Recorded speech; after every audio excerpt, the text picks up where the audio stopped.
From polarizing pickups to fan-favorite farewells to a teenage talent with promising potential, in case you missed it, here's every single move the Vancouver Canucks made this offseason, starting with one they had no control over.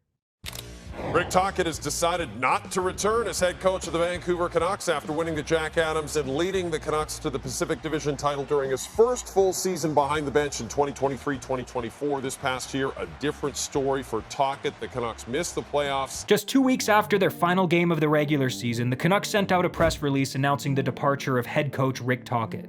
In a statement to fans, Tocchet kept it classy, saying, "Family is a priority, and I feel like this is the right time for me to explore other opportunities in and around hockey." And to his credit, that's exactly what he did. In fact, he explored so hard that just 2 weeks after leaving Vancouver, he was already behind another bench, this time as head coach of the Philadelphia Flyers, where he spent 11 of his 22 NHL seasons as a player. Well, can we start there? Why'd you leave? Man, just a little bit of a fresh start, get back east, couple of, some other little things. I wonder what those other little things could have been.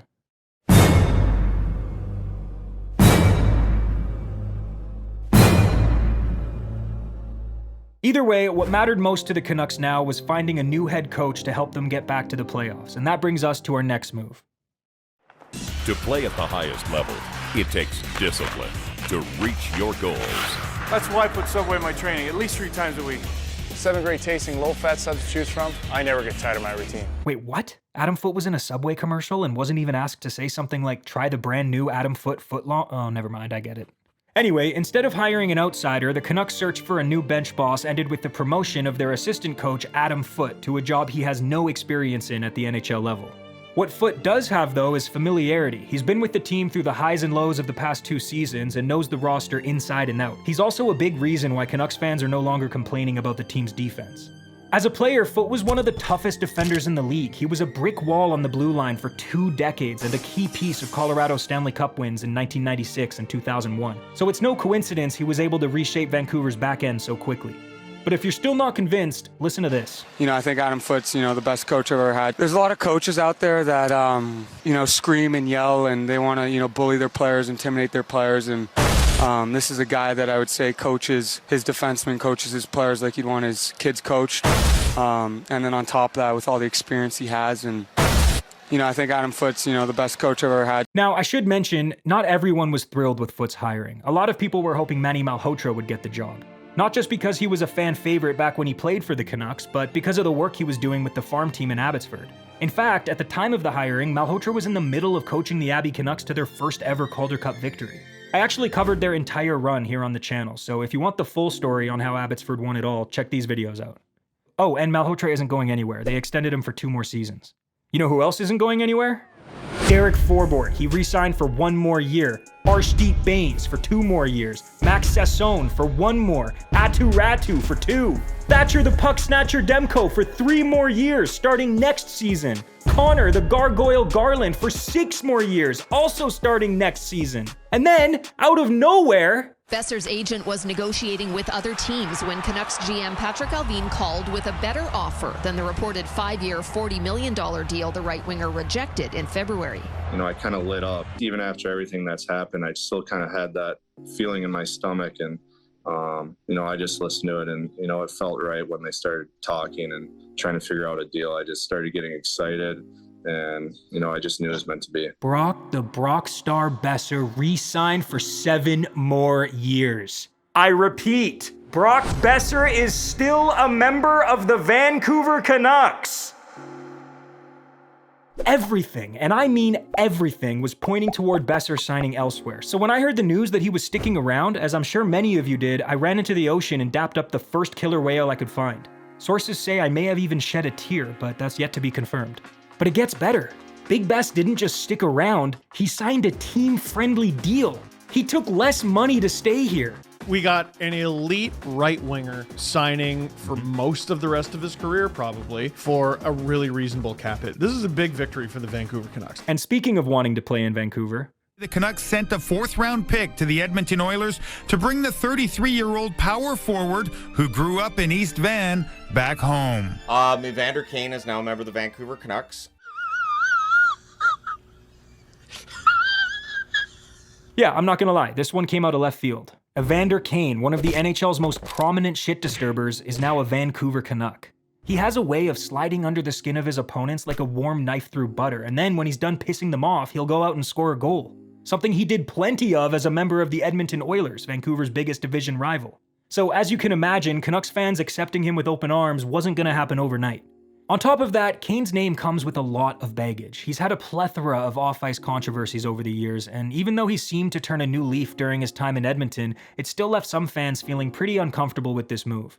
Personally, I'm hoping it turns into a positive, not just for the team, but for Kane himself.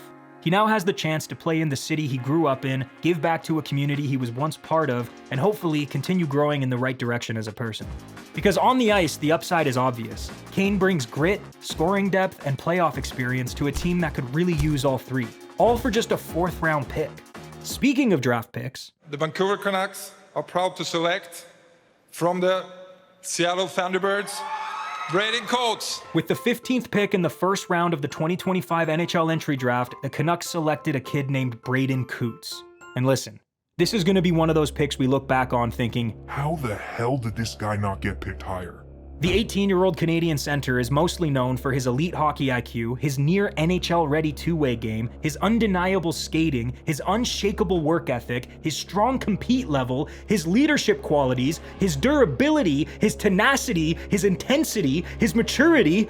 This kid seemingly has it all. Now, I don't want to get too ahead of myself, but honestly, I think Braeden Cootes might become an NHL regular a lot sooner than we think. But I'll get into that in a later video. Enough about Cootes for now. The Canucks also drafted goaltender Alexei Medvedev, forwards Kieran Dervin, Wilson Bjork, and Gabriel Chiarot, and defenseman Matthew Lansing. In free agency, the Canucks added some depth, signing forwards Mackenzie McEachern and Joseph Labatt, along with defenseman Jimmy Schultz. All three are expected to spend most of their time playing down in Abbotsford. The bigger free agent add was 26-year-old left-handed defender P.O. Joseph. He's already played 194 games as an NHL player, so he's got some experience and will likely slot in as Vancouver's 7th or 8th defenseman. Then there was a huge trade involving Jake DeBrusk. Wait, I read that wrong. A huge Pokemon trade involving Jake DeBrusk. Okay, and what would you say is your favorite Pokemon? Probably Kyogre. Kyogre, okay. And if you could have one card in your collection, any card you wanted, what would it be? Probably First Edition Charizard. First Edition Charizard. And while we're on the topic of trades, I should probably let you know that, well, the Canucks traded away fan favorite future considerations to the Chicago Blackhawks in exchange for the signing rights to Russian forward Ilya Safonov. I know, it's heartbreaking. They also traded goaltender Arturs Artie-Party Shilovs to the Pittsburgh Penguins in exchange for a 4th round pick in 2027 and 22-year-old former 1st round pick Chase Stillman. And then they traded Dakota Joshua to the Toronto Maple Leafs for a 4th round pick in 2028. But it wasn't just them. We also lost...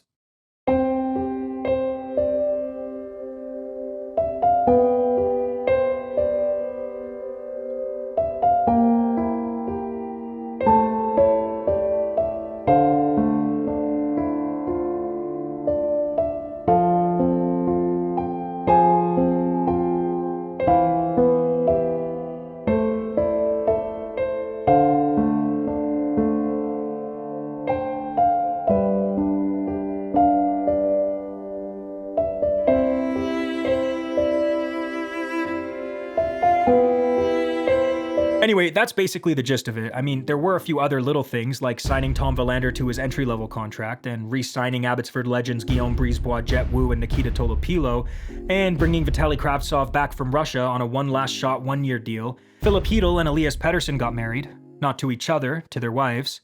But yeah, that's it. I sure hope they don't make any more moves after I post this.